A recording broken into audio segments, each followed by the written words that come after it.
obviously we have to come with a certain type of focus and competitiveness to training camp, or at least I try to bring that. So it feels good to be back into it, but it's a little bit more than just the bubble. Just one more follow-up from me. What's Billy been like in terms of his on-the-court demeanor? He's been great. Very vocal, very straight up, bringing a win attitude, talking to us about, winning habits and making sure the practices are competitive. The main thing is just coming with it every day, and, you build those habits and now carry over. Thanks, man. All right, we got no one with their hand up, but is there another question? Go ahead, Sam Smith. I guess I'll ask the question since I'm awake.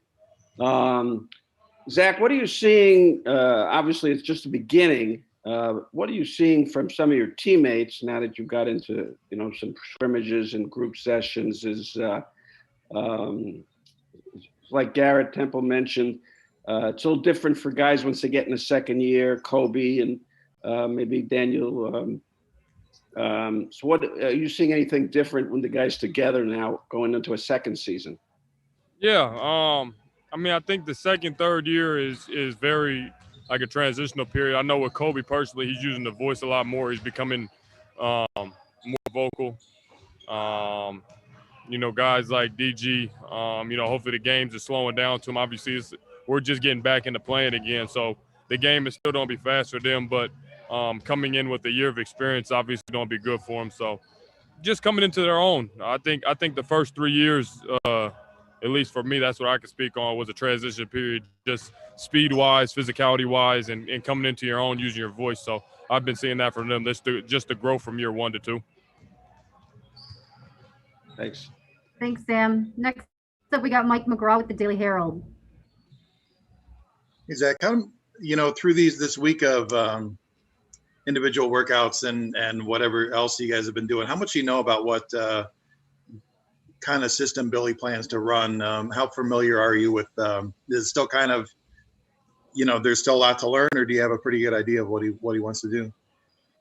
It's always going to be more to learn just coming into a new system. I played against them, over the last couple of years, so they have a lot of motion offense, obviously different pieces around, with his former teams, but still the same base of, a lot of movement, a lot of cuts, playing fast, getting up and down the floor, obviously not having to try to set up plays if, you have these athletes in space and just go out and get a good shot.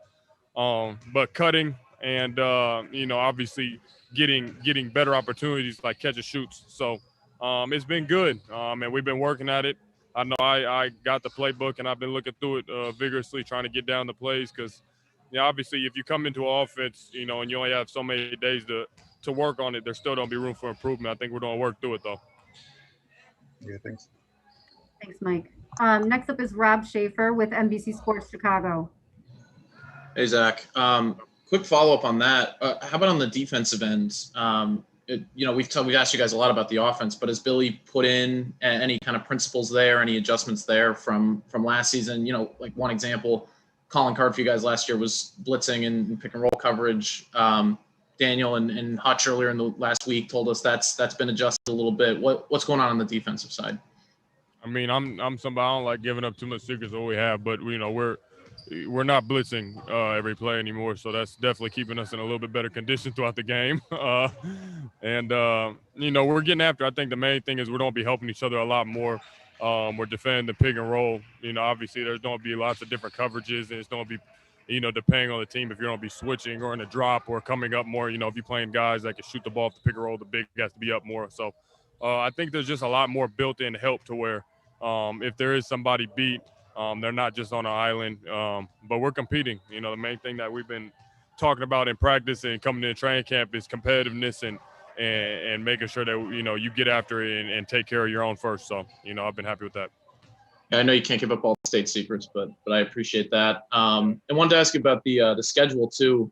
We knew it would be grueling and condensed and everything like that. Having seen it, how equipped do you guys feel to face that kind of coming out the gate? It's a pretty tough slate, a lot of road games. And what has Billy been preaching from a preparedness standpoint there? For me, I'm just happy to get back and playing. you got to play all the top teams and you got to play a lot of the bad teams throughout the NBA once, throughout the league. So it doesn't matter to me. I've always liked playing on the road. I think as a team it brings you together and it's a challenge, for individuals as well. So, I embrace it. And, I think at the end of the day, I think we're just happy to be back playing games too. So it's, you don't have to play on the road some games. You have to play some back-to-backs. I feel like every team is going to have at some point their schedules going to be tough. I think ours is just going to be a little bit tougher in the beginning, but hey, that's okay. Appreciate it, man. All right, we're going to go back to Sam Smith with Bulls.com. Zach, obviously, Billy hasn't made these choices yet about starters. There's been a lot of speculation among us, fans, whatever. And so a lot of people have been wondering if it becomes, you and Kobe, what kind of backcourt is that in the sense of, there have been references to, well, maybe it'll be like Damian Lillard and McCullough. How do you see you two dividing shots, dividing offense, and playing together? I think it'll be good. Obviously, we're two very explosive scoring guards, and we can be taking over both ball handling duties. There isn't like a set, like he's the one, he's the two. I think Kobe, will be the primary ball handler. But the system isn't to where just get a ball to somebody at the at the top and let him sit out there. Sorry. But I think it's going to be good. Obviously we have to prove it.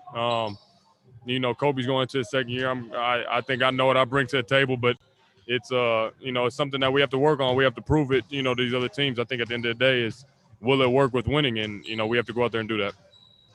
One other thing, Zach, you want to finish tying your shoes or? No, he's trying to hear you. You got to speak up, Sam. Oh, okay.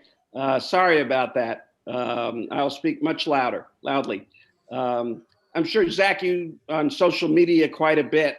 And while we, those of us who've seen you this couple of years, are supportive and defend what you do, there's a lot of social media about empty statistics or effect on a team.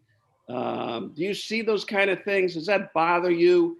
And what do you feel that you need to do other than winning, obviously, which probably is the reason, to enhance your view as a player?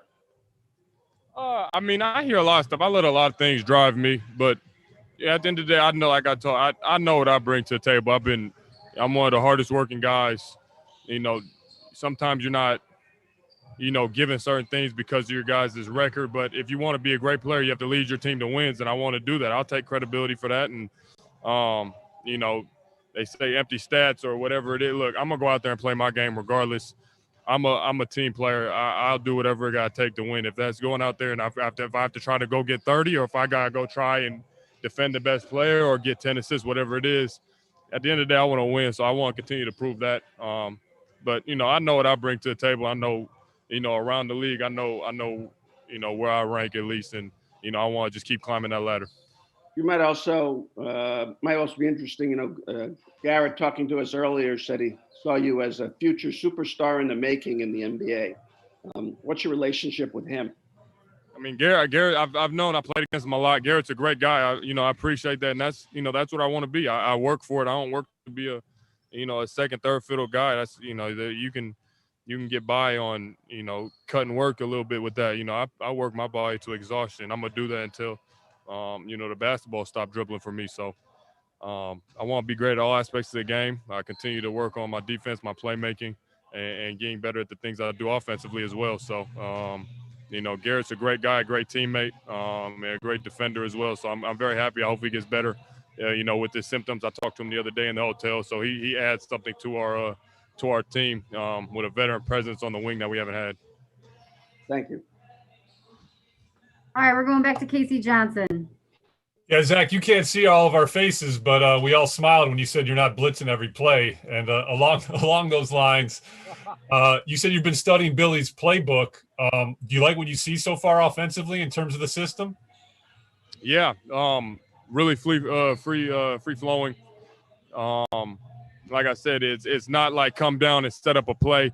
if we have a shot, he's looking to get out and go and get the best shot of the possession. I think that's the main thing is, it's not, you don't have to think about everything. It's letting athletes and players go play to their strengths, but with some structure as well. A lot of moving, a lot of cutting. So I'm all for it. I'm just trying to get in there and get all the plays down so I can make the right reads and make adjustments as the games go on.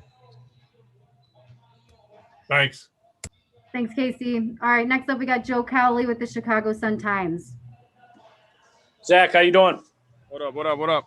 Still with that Steelers hat, huh? Your Raiders are losing to the Jets. Yeah, that's okay. We're still second in the division. Hey, one of the things Billy talked about last week was late game situations with you in particular, that there's a balance that this team has to figure out. You have to figure out of, yes, the ball will be in your hands, but decisions also have to come to you, whether you take that shot or pass it off. When it comes Zach time, what is your mindset, in those last couple minutes of game, and how much do you have to figure out and have confidence in your teammates that, yeah, I feel good that I could hit that shot, but that might not be the best shot. I got to learn what the best shot is, whether it's you taking it or me taking it. Yeah, I mean, that's just the process I've been going through. I don't think anybody, gets that role and is good at it, just from the jump. Over the last couple of years, I think I've worked at it. I've got better at every scenario I've been in. So, obviously I'm somebody that's confident, and I always, believe in myself as well and my ability to put the work in for it. But I trust my teammates as much as anybody else because we work out here, and, I trust myself to make the right play. Will I do that or make the right shot every time? No. But, that's basketball, and you have to understand that, and I understand that too. So, obviously every time I do that, it's with the, the team's best intentions though, because, I don't think anybody wants to go out there and miss a shot or make a bad play. So, I'm going to continue to work at it and try to make the right play and help this team bring home wins. Thanks, man. Yeah. All right, Z, that's all we got for you today. Thanks so much for your time. All right, y'all. Hey, do you guys like the media from home? What's y'all take on it? Hell no. We don't have a choice. I know you don't got a choice. I wonder how long it's gonna be like this. All right, y'all. Thanks, Zach. All right. You guys stay on. We're gonna go check in with Coach. So if you want to.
You guys, yes. Okay, cool. Guys, once again, we turn the music down, but if you can make sure you're projecting your questions, that'd be great. Coach, we're going to get started with Casey Johnson from NBC Sports Chicago. Hey, Billy, you talked earlier this week about, the delicate balance you have to walk between, ramping things back up slowly because they haven't played since March, but also with a sense of urgency because you have the opener coming up in a couple of weeks. We talked to Garrett Temple this morning. Was everybody else available besides him? And how did you handle that dynamic that I just asked you about for today's practice? Yeah, everybody else was available. It's unfortunate for Garrett, but I think being a veteran guy and as much film as we can kind of try to send him and get him, up to speed on things we're doing, I think would be helpful. I think you're exactly right. There is that fine line there in terms of, you want them to build up a level of endurance and stamina, but at the same point, there's times where you have to back off and pull off. And, certainly for us, we rely heavily on the medical in terms of getting their input and their thoughts before and after practice and try to collaborate and work together, to prepare the next day, the next practice. And the guys have done a really good job coming in early, just to get themselves physically ready and then staying after practice to do any maintenance or recovery work that they may need. Thank you. Thanks. Next up, we've got Cody Westerlund with 670thescore.com. Hey, Billy, both Zach LaVine and Daniel Gafford said you guys are playing a drop defense and not blitzing much in the pick and roll. Just what's the thought process behind choosing to do that? And how does Wendell kind of fit into that picture as kind of your anchor of your defense maybe? Yeah, I think that you got to play, I think multiple different pick and roll coverages, so to speak. I mean, they did a great job last year, generating, turnovers and certainly their bigs, the bigs here are very, very comfortable and really good, to be honest with you, of getting up and moving their feet and getting to the level of the screen. I think a big part of the number of turnovers that they created was because of those guys' activity. So, I think that was always a problem playing against Chicago last year, was their ability to generate turnovers, and you had to take care of the basketball. It started with coverages. But I think, there's going to be times where I feel very, very comfortable, with those guys being up in coverage, and there'll be times they have to be back. So not only the drop, but we've worked on, I wouldn't say a lot, but certainly several different coverages. Thank you. Next up, we've got Joe Cowley with the Chicago Sun-Times. Billy, how you doing? I'm doing great. How are you? Good.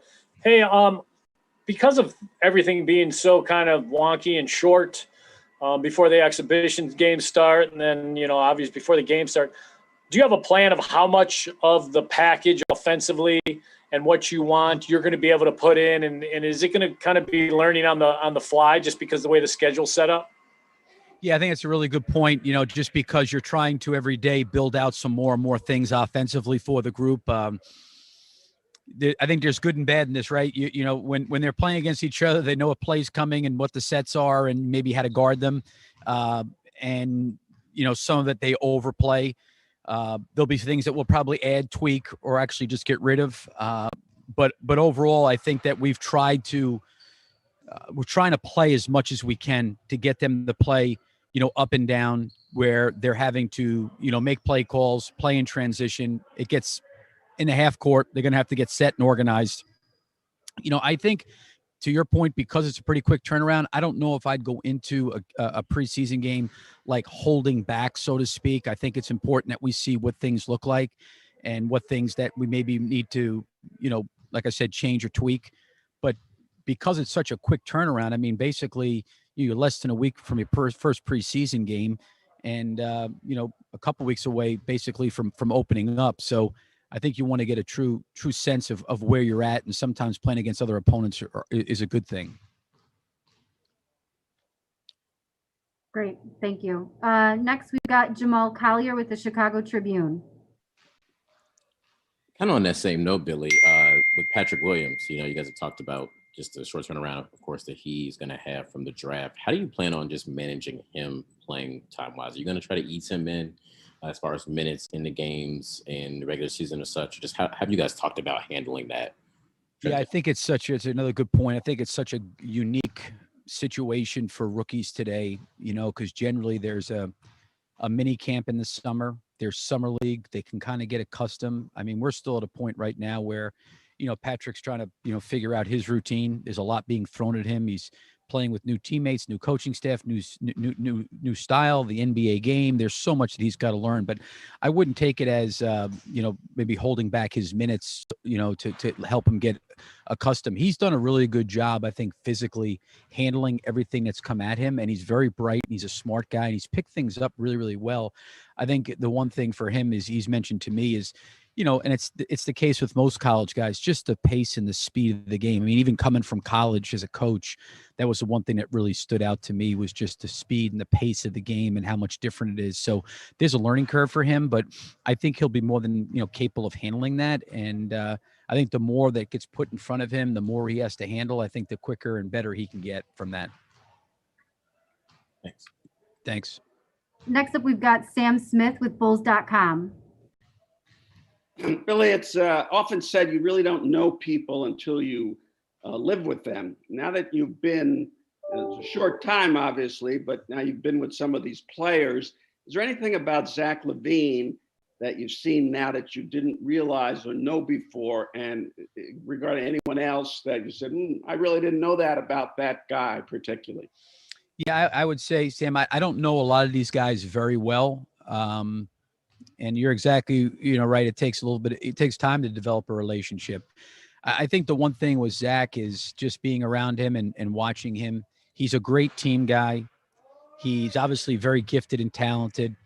He's had a challenging, career. You think I think that I'm his sixth coach he's had since he's been in the NBA. That's an awful lot to deal with, for a player and, different teams, but he's always kept a really positive outlook and very, very open mind about things. I've really have enjoyed him a lot. He's a really good person, a great guy. He cares deeply, I think, about the organization and about his teammates and wanting to play well and trying to find ways that he himself can help the group win and be better. So, I mean, I really have enjoyed my time. I didn't know him that well, as is the case with mostly all these guys. The only guy had maybe somewhat of a relationship with, was Arch, just because he visited campus and spent time during the recruiting process. But really outside of him, I don't really know a lot of these guys, but they're all a great group of guys. And certainly starting with Zach, he's a great guy as well. Thank you. Thank you. All right, now we've got Darnell Mayberry with The Athletic. Hey, Billy, I had two questions for you. The first is about piggybacking on rookies, just more in general than Pat specifically. What does a first-year player have to do to get on the floor, in your eyes? I mean, you've had some experience now at this 5 years, various rookies, of course, different levels in OKC, but what does a first-year player generally have to do now, in your mind, to get on the floor? Well, I think for any young player, the mistakes are going to happen. That's part of their growth. That's part of their development. That's going to happen. So that's coming as a coach. I think the biggest thing for me with young players is the reliability piece. It's not even so much. I think a lot of times guys think they get on the floor with their offense when they're young. That evolves, I think, as they go through a season or their career or a couple of years. But, really, you think about it, most guys are going to be playing defense a lot more than they're, so to speak, playing offense with the ball in their hands. They're going to have to get back in transition. They're going to have to communicate. They're going to have to handle pick and rolls. They're going to have to handle getting over screens and DHOs. They're going to have to get inside and physically block out. They've got to learn the league. I think that's a huge piece, is learning personnel in the league, who they're guarding, what are different things that they do in terms of tricks, being older and veteran. That's the learning curve you have to go through. But I think if guys are reliable in terms of what you're getting from them, in terms of their effort, their concentration, their focus, and the kind of effort they're putting out between the lines, I think you're going to be able to live and understand that there's going to be, mistakes that are going to be made just through growth. So, I feel like younger players that, really maybe have gotten a chance to opportunity to play. I had Terrence Ferguson, played a lot for us as a rookie in Oklahoma City. He really was a guy that was incredibly reliable defensively, and was really, now he got caught playing against high level offensive players. You're a rookie and you're guarding James Harden and you're guarding Paul George and you're guarding Kawhi Leonard, you're guarding players of that level. There's a lot to learn, but you could just tell how hard he tried and the reliability and the effort that he gave night in, night out. And I think for a lot of young players, the number of games, the level of talent, the speed and pace of the game trying to develop a routine, developing habits, how you deal with your free time. There's a lot for these guys to handle. And that's the biggest thing, I think, is can guys be reliable day in and day out? As a quick follow-up to that, before my second question, Billy, last year, specifically with Baisley and Dort, you showed more trust in them as the season went on. Was that just circumstantial? Was that something they did? Was that something that you felt about them specifically? What could you tell us about that, the trust that you showed as the season went on in those two guys? Yeah, I think for any player, minutes played, is always an important statistic for a player, because there's so many great players in this league. It worked out that Darius was our backup power forward behind Gallinari. It was just set that way. And you know what? He got an opportunity, and to his credit, he took full advantage of it and kept getting better and better and better with the opportunity that he had. I would say probably earlier on, there was times where I thought that he was overwhelmed, just game after game, learning how much there was a learning curve for him, especially a guy that didn't even go to college. He basically finished high school and hadn't played competitively. He didn't even go overseas. But he's an unbelievable kid, really smart, wants to be good, put the work and the time in. And I think the one thing that really helped him was the bubble, because we had 4 months off and he was able to absorb all the information he got through the first 64 games, which I think allowed him to process some things during that 4 month and actually work on some things by himself that he could get better at. Lou Dort was on a two-way contract. It was totally circumstantial. We had a bunch of injuries on the perimeter, and he was given the opportunity, and he never looked back. And I give him a lot of credit. That's the reliability piece I'm talking about. Lou Dort, I think in game 6, 3 for 18 maybe from the field, but totally reliable on defense every single possession. Unbelievably disciplined. And he was that way during the whole entire series. So, as a coach, you build up a lot of confidence and trust in a player like that, because you know what you're getting. When Lou Dort goes out there, you know exactly what you're getting, from a defensive standpoint and an effort standpoint. I think the same thing with Baisley. You kind of knew what you were going to get out of him. He was going to play with a great motor and a great energy. Didn't mean that they didn't make mistakes. Didn't mean that, they didn't have, different situations that they had to learn and grow from. But you knew what you were going to get. And I think that's always an important part of it. Thank you so much for the time, Billy. Just my second question, different no topic. The defense, I think it's flown under the radar that you guys lost your two best perimeter defenders in Dunn and Shaq Harrison. What's the plan? I mean, we talked a little bit earlier about that. How do you compensate for that, losing two of your best perimeter defenders? Yeah, I mean, that's a great point too, because Dunn and Shaq are really, really tremendous defenders. I mean, obviously Chris being a guy that, on the perimeter really was a guy that was extremely physical and talented. And I think maybe his greatest quality was an incredible competitor. I think one of the things that we've got to evolve out that I've been impressed with up to this point in time has been Patrick Williams' ability defensively. Now, I haven't seen, he's playing against the same players every day in practice, but once we start to see, he's got a physical presence. He moves his feet. Florida State's always been a really, really good defensive program. Leonard Hamilton and his staff do a great job defensively. So I think he's got a really good base coming in here. He certainly has a lot of tools defensively in terms of his ability to recover and get through screens and get over pick and roll. So that's going to be important for us. I think for the growth and development of his team is how much can he evolve out defensively in terms of that reliable defender I mentioned a little bit earlier. Zach, I've been really impressed with him. He's really good defender on the ball. I think he's got really, really good on-ball ability. He's got great feet and he can move. So, we're going to have to add, have some different guys step up and, be able to help on the defensive end of the floor to your point there. But yeah, I mean, those two guys, I think probably, that we lost were elite defenders. Thank you. Thank you. We got two more for you, Coach. The next one is Joseph Phillips with the Crusader. Hi, Coach. My question to you, with only 4 preseason games, are you looking to play your starters a lot of minutes, and how are you going to implement the rookies into the lineups? Yeah, I think that, one is our group playing together in training camp, besides even some of these preseason games, is important. I think the combination of working with the player, working with the medical and with our coaching staff just to see, where guys are at physically, what's a good workload in a preseason game. First and foremost, I think because of the virus, because of the shortened training camp, because of all the protocols that are in place, this is a little bit of an abnormal, to say the least, training camp. So I think the players have got to be really included in this part of it in terms of what they need to get themselves ready for the first game. And I think every player is a little bit different, but hopefully all of us sitting down and working together, we can come to a good number. But my mentality wouldn't be to play them a lot of minutes or not play them very minutes, but what do they need to continually develop and ramp up that kind of resiliency for the grind of an NBA season. Thanks, Coach.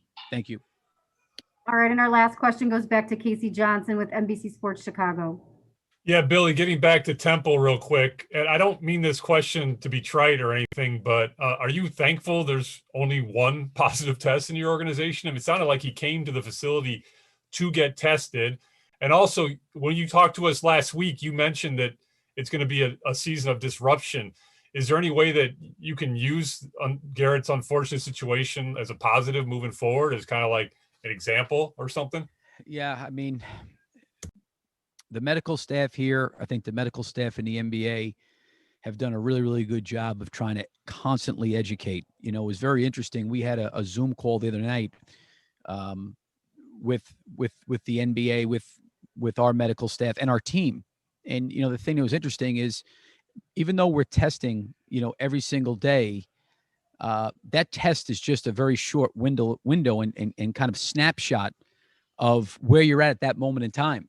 2 hours later, you could pick up the virus, and it's going to be hard. I think when you see the number of cases spiking around the country like you do right now, I think the fact that, these guys are trying to do the best job they can to keep themselves safe and healthy. I think every team understands and knows that, if it kind of goes through the organization or goes through your team, it's going to be really hard. You talk about missing weeks. So we're all trying to be as safe as we possibly can. We're all trying to take care of ourselves. I haven't really had a conversation with Garrett other than to check on to see how he's feeling and talk basketball of how he got the virus or how he thinks he got the virus. But, we've had a lot of talks and a lot of conversations, especially here inside of our building from a medical standpoint of what, we've got to do to take the necessary steps to try to stay safe. But still, the chances of possibly getting it are certainly very high. And you think if you look at what's going on in our country, it's certainly challenging, and it's going to be a challenging year with travel and practice and games and those things. It's going to be really hard. There's no bubble, right? The Orlando situation was really a confined, restricted, venue where, I think everybody felt like, okay, we're really in a good spot here. And, the virus is not inside this bubble. But right now we're going to be back in the real world, and you don't know what can potentially happen. Thanks, Billy. Thank you. All right. Thanks, Coach. We really appreciate your time today. Okay. Thank you, everyone. All right, guys. We'll keep you posted on practice time tomorrow.